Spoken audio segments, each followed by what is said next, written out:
लेकिन जो नीचे स्टेज लगाई गई थी, नीचे माइक लगाया गया था, अब वो माइक लोगों ने डिमांड किया कि आप लोग ऊपर रखिएगा, क्योंकि भाई लंबे समय से उसका सदैव ऋणी रहूंगा। सीमाएं हैं, पिछले 2005 से लेके आज तक का सफर कि मेरा रिश्ता जो आप लोगों के साथ बने वो रिश्ता साफ और पाक बने। हम मोहताज नहीं है कि पार्टियां हमें टिकट देगी तो हम एक दूसरे के दुख सुख के अंदर खड़े रहेंगे। हम इस बात का भी मोहताज नहीं है कि विधानसभा के अंदर जाएंगे तभी हम लोगों की आवाज उठा पाएंगे, कि जब तक इस शरीर के अंदर जान रहेगी, हल्का इंद्री के तमाम साथियों के लिए लगातार आवाज उठाने का काम करते रहेंगे। लेकिन अभी बड़ी विकट परिस्थिति हमारे सामने है और बेझिझक में अपनी बात दीवान पैलेस के अंदर पहुंचे और हम सबका निर्णय एक ही है कि हम पहले भी कांग्रेस पार्टी के साथ थे, आगे भी कांग्रेस पार्टी के साथ रहेंगे। एक 21 मेंबरी कमेटी का गठन किया गया है। 21 मेंबर की कमेटी वो बैठ के किस तरीके से कहां पे चुनाव प्रचार हमने करना है, ये बात भी गलत नहीं है कि कांग्रेस पार्टी के मैं कभी खिलाफ गया न कभी जाऊंगा, लेकिन हो सकता है कि यहाँ का जो कांग्रेस का प्रत्याशी है उससे मेरे व्यक्तिगत जो है मतभेद हो, हमारे साथियों के भी मतभेद हो, लेकिन इसका ये कतई मतलब नहीं कि हमारे साथी वो कांग्रेस पार्टी के खिलाफत करेंगे या कांग्रेस पार्टी के पक्ष में प्रचार नहीं करेंगे।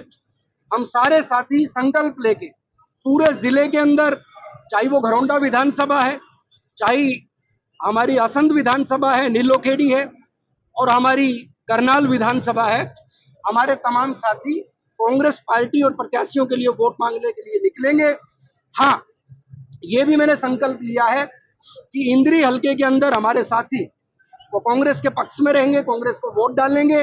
ये मेरा निजी फैसला है कि अपने व्यक्तिगत कारणों से मैं यहाँ के प्रत्याशी के साथ स्टेज साझा नहीं करूंगा और अपने हिसाब से वो पार्टी के पक्ष में जो प्रचार करना है वो हम सब मिलकर तय करेंगे। कहीं ना कहीं इसमें कोई चीज छिपी नहीं है और मुझे कोई चीज घुमा फिरा के बोलनी भी नहीं है।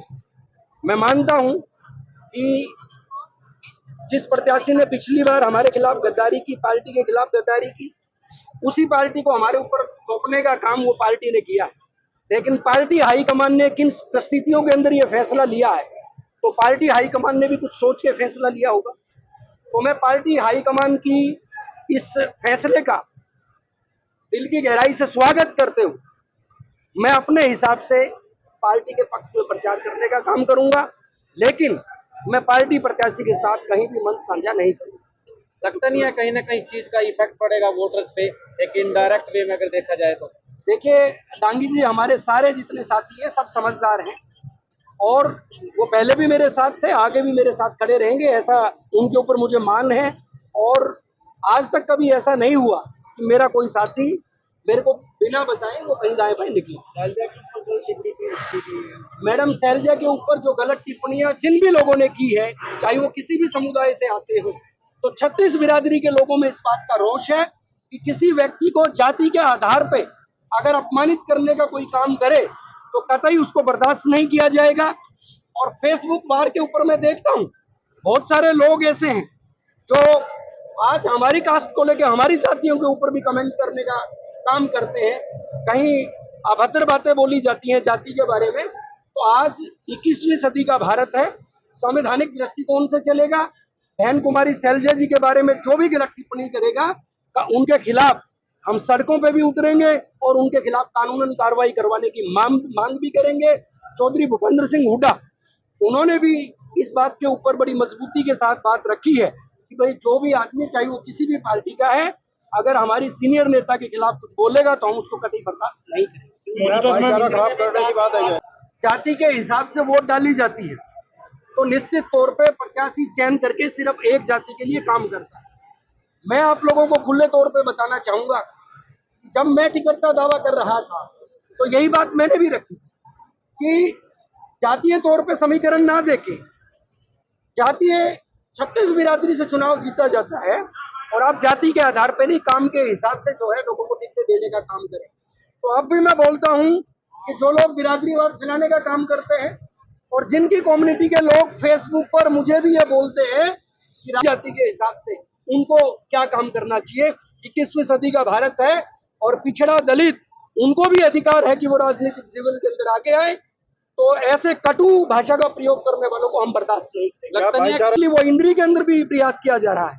इंद्री के अंदर मैं खुद बोलता हूँ, खुद मेरी जाति के ऊपर कमेंट करके बोलते हैं, लेकिन हम सारे लोग जब कांग्रेस पार्टी की बात है तो हाईकमान के फैसले के साथ 21 मेंबरी जो कमेटी हमने बनाई है वो तय करेगी, उसका फैसला हाईकमान के साथ मिलके ये सारे लोग तय करेंगे और जैसा ये तय करेंगे वैसे ही हम सारे किसी और लोग को भी समर्थन दिया जा सकता है अगर कोई ऐसा पार्टी निर्णय करती है तो। देखो, अगर तो भूपेंद्र सिंह हुड्डा, कुमारी सैलजा, राहुल गांधी मुझे कहें कि भाई तुझे उल्टा लटकना है तो मुझे तो लटकना पड़ेगा, लेकिन व्यक्तिगत तौर पे कांग्रेस के सारे जो लोग वो कांग्रेस के ही लोग मौजूदा समय में ओवरऑल हरियाणा के अंदर कांग्रेस की सरकार बन रही है आप लोगों के सामने। हमने यहाँ कार्यकर्ताओं की मीटिंग रखी थी। जिस तरह से टिकट वितरण हुआ उसके बाद में थोड़ा सा हमारे कार्यकर्ताओं में रोष था, पर हमने उनसे बात की कि हम पार्टी के वफादार बंदे हैं, गद्दारी कभी हो नहीं सकती पार्टी के साथ। कार्यकर्ता रोष में थे, उनको मनाया है कि पार्टी के लिए ही कार्य करना और आगे भी हम पार्टी के साथ चलेंगे, जैसा हमारे कार्यकर्ता चाहेंगे हम उसी तरह से उनके साथ चलेंगे। क्यों दे पार्टी को समर्थन किसी और को, जब हम कांग्रेसी हैं, हमारे खून में कांग्रेस दौड़ रही है, तो हम किसी और पार्टी को क्यों देंगे। जिस पार्टी ने हमें पहचान दी है, हमारे लिए इतना कार्य किया है और हम आगे उनके लिए कार्य करें, तो हम किसी और पार्टी को समर्थन क्यों देंगे। स्थानीय प्रचारक जो विधायक जिनको टिकट मिली उनके लिए प्रचार करेंगे आप कांग्रेस बिल्कुल। पार्टी के प्रत्याशी के? देखो, कांग्रेस के लिए प्रचार करेंगे, पार्टी का कोई वो नहीं है, हमारे प्रत्याशी का कोई नहीं है, हम कांग्रेस के लिए प्रचार करेंगे, पार्टी के लिए प्रचार करेंगे। 21 सदस्यीय कमेटी बनाई गई है, क्या निर्णय हो सकता है उसमें? क्या कहें? वो तो कमेटी डिसाइड करेगी, उसमें मैं तो हूँ नहीं, वो कमेटी डिसाइड करेगी क्या निर्णय होता है उनका क्या नहीं। बाकी पार्टी के साथ चलने का निर्णय होगा, जहाँ भी होगा पार्टी के लिए हित के लिए बात करेंगे। कहीं ना कहीं टिकट के लेकर के भागदौड़ हो रही है, आखिरी समय में टिकट कटता है, क्या कहीं ना कहीं देखिए, मलाल तो होता है, बाकी हाईकमान का जो निर्णय उसे हम स्वीकार भी करते हैं, तो जैसा निर्णय हाईकमान ने लिया उसके अनुसार हम कार्य करेंगे। मौजूदा समय में क्या हालात है आपके हरियाणा के? कांग्रेस की लहर चल रही है और कांग्रेस पार्टी सत्ता में आएगी।